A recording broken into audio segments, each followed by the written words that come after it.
ಸ್ವಾತಂತ್ರ್ಯ ಸಂಗ್ರಾಮದಲ್ಲಿ ಅವರು ತನ್ನೇ ತಾವು ತೊಡಗಿಸಿರ್ತಾರೆ.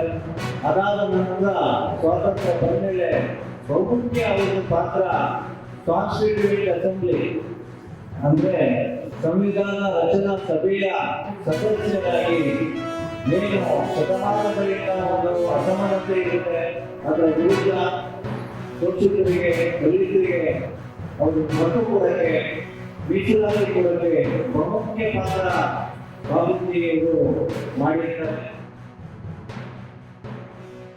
ಸಮಾಜದಲ್ಲಿ ಸಮಾನತೆಯನ್ನ ಸಾಧಿಸೋದಕ್ಕೋಸ್ಕರ ಅವಿರತವಾಗಿ ಪರಿಶ್ರಮ ಪಟ್ಟಿರ್ತಕ್ಕಂಥದ್ದು. ಸಮಾನತೆ ಇಲ್ಲದ ಸ್ವಾತಂತ್ರ್ಯ ಅದು ಅರ್ಥಹೀನ ಅನ್ನೋ ಮಾತನ್ನ ಬಹಳ ಮಾರ್ಮಿಕವಾಗಿ ಇರುವಂತದ್ದು ಬಾಬೂಜಿಯವರು.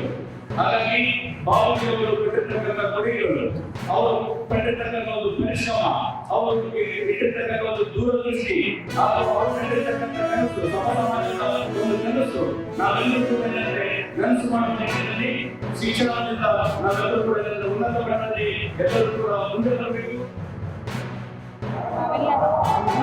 ಬಾಬು ಜಗಜೀವನ್ ರಾಮ್ ಅವರ 119ನೇ ಜಯಂತಿ ಪ್ರಯುಕ್ತ ನಾವೆಲ್ಲರೂ ಕೂಡಿ ಫೋಟೋ ಗ್ಯಾಲರಿಯನ್ನು ರೆಡಿ ಮಾಡಿದ್ದೀವಿ. ಅವರಿಗೆ ನಮ್ಮಲ್ಲಿ ಯಾವ್ಯಾವ ಲಭ್ಯ ಇದೆಯೋ ಎಲ್ಲ ಫೋಟೋಗಳನ್ನು ಕಲೆಕ್ಟ್ ಮಾಡಿ ಪ್ರದರ್ಶನಕ್ಕೆ ಇಟ್ಟಿದ್ದೀವಿ. ಅರೇಂಜ್ಮೆಂಟ್ ಚೆನ್ನಾಗಿ ಮಾಡಿದ್ದೀವಿ ಅಂದ್ಕೊಂಡಿದ್ದೀವಿ. ಎಲ್ಲರೂ ಇದನ್ನು ವೀಕ್ಷಿಸಿ ಅದು ಜಗಜೀವನ್ ರಾಮ್ ಅವರ ಜೀವನದ ಬಗ್ಗೆ ತಿಳಿದುಕೊಳ್ಬೇಕಂತ ಎಲ್ಲರಲ್ಲಿ ನಾವು ವಿನಂತಿ.